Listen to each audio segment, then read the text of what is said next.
Hello dear viewers, I am Alexandre Zar. In today's video, named Best Family Car Under 7,000 Euros, I will present to you my top options for best family car under 7,000 euros. Please note that this video is meant for people who are not part of the car enthusiast community and is dedicated to help the average person. I see that a lot of people have issues selecting vehicles that properly suit their requirements and day-to-day needs. Bear in mind that for the purpose of this video, I will not be favoring any car manufacturer, I will not be favoring any car search website, and all is done to be as objective as possible in the search for your needed vehicle. Like in the series starter video, I will stick with the search engine presented mobile.de. Of course, you can use other options as well, like eBay, AutoScout, etc. First things first, the baselines need to be established. A true family car needs to have the following traits. It must be spacious enough. It must have good safety levels. It must have a medium to high comfort level. It must be as reliable as possible. At first, we are presented with make, model, and variant of the vehicle. This is self-explanatory. In the make field, you can select from various manufacturers which are arranged in alphabetical order. None will be chosen for this video. Like said before, I will not be favoring any car manufacturers and the search criteria will be done on the following parameters. The first parameter will be the price range. Let's not forget that at this price range we are shopping for a used vehicle. Next in line is the body style. For a good family car, we can go with the following body styles: estate, saloon, SUV, van, minibus. Like the title of the video says, we are searching for a family car which is equal to or under the price tag of 7,000 euros. The first filter which I will apply is going to be the price from 6,000 euros to 7,000 euros. Be sure to have the option purchase price selected and not monthly rate. Of course, we are not going to pick anything on the registration date because on this search we are not trying to limit ourselves to newer or older cars. Also, we won't care about kilometers either. However, we will select full service history and also we will select roadworthy. Having these two selected will provide some boost of confidence because in my opinion, a car which has valid TÜV or MOT and has got full service history shall be a good running car for the first months of ownership. Costs need to be a minimum for a family car. Therefore, we are going to select a manual gearbox. Like stated in the previous video, a manual gearbox has low maintenance costs and acceptable price tags for a flywheel, clutch and other components which might need replacing in the future. An automatic gearbox is more expensive to maintain, and if it breaks, the costs of repair are much higher. We are now going back a few filters and we will select both diesel and petrol. Beware if you do over 10,000 kilometers a year and have long distances to travel every day, at least 30 kilometer trips, then I suggest you buy a diesel vehicle. If you do less than 10,000 kilometers a year and have short distances to travel to and from every day, then buy a petrol-powered car. Remember in the last video I mentioned about tax and insurance costs. A family car needs to have low tax and insurance costs, therefore we will go with a sensible cubic capacity and a good enough power output. Select a minimum cubic capacity of 1400 cc's and a maximum of 2000 cc's. Power-wise, my recommendation is to go between 118 and 151 horsepower. Again, I will remind you to be mindful of the emission restrictions in your area. For the purpose of this video, I will not be selecting any emissions class. However, it is a good thing to look after this parameter when purchasing a car. For the outside of the vehicle, I will recommend searching for a car which has at least rear and front parking sensors from the factory and not aftermarket ones. This feature of parking sensors will be very helpful in tight spots or low visibility conditions for parking maneuvers. Next in line are the ABS and DSP. No need to go further because 99% of the vehicles which we are going to look for will have traction control and other safety systems built in as default due to ABS and DSP. A good family car must have good headlights for night driving, low visibility driving and bad weather driving. Our selection must include either big xenon headlights or LED headlights. For a wider search range, I will be selecting both of them. Almost forgot, we need to have fog lamps as well, so let's select them. Again, I sensed that I had forgotten something. Of course, exterior color.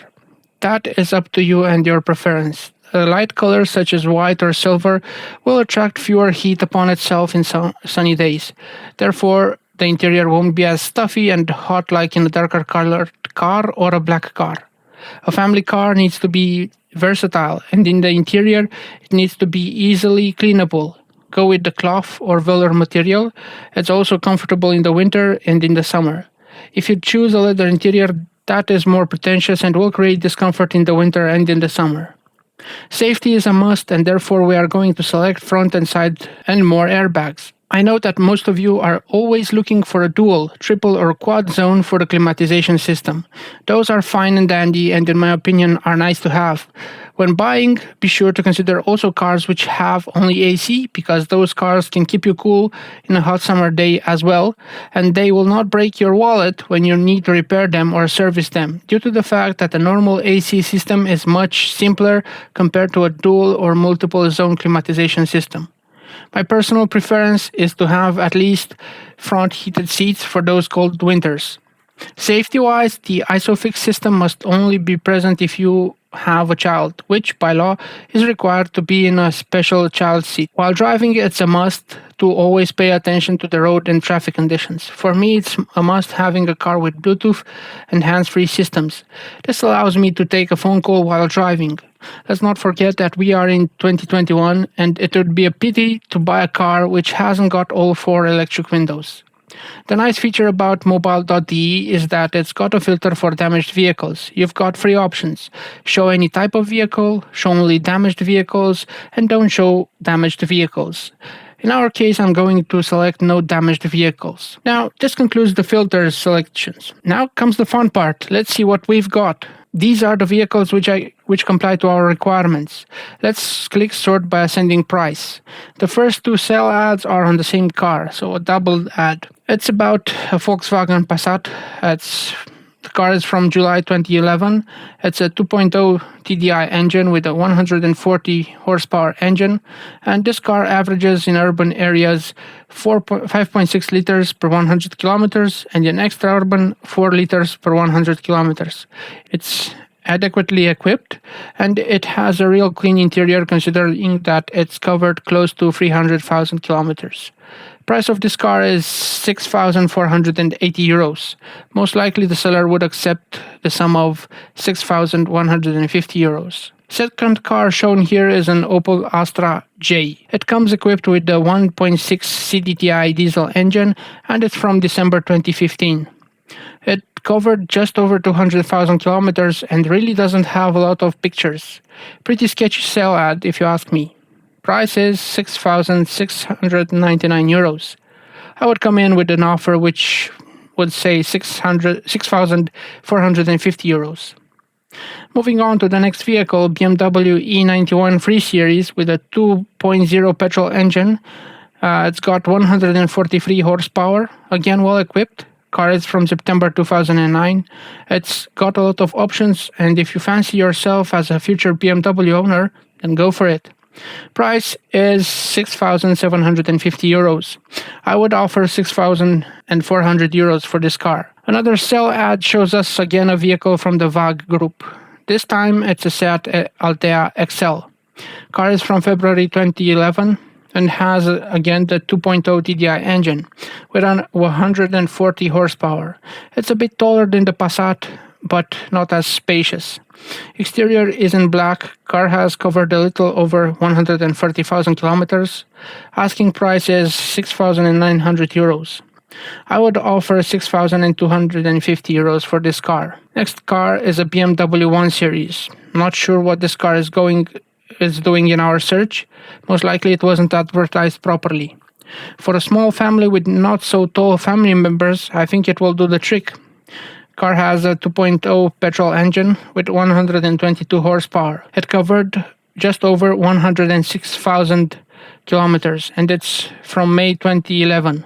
Asking price for this car is 6,900 euros. Honestly, I would offer 5,500 euros for this car. Next in line is a Ford Focus C-Max. It hasn't got any pictures. We'll skip this ad. Almost the last ad is another BMW.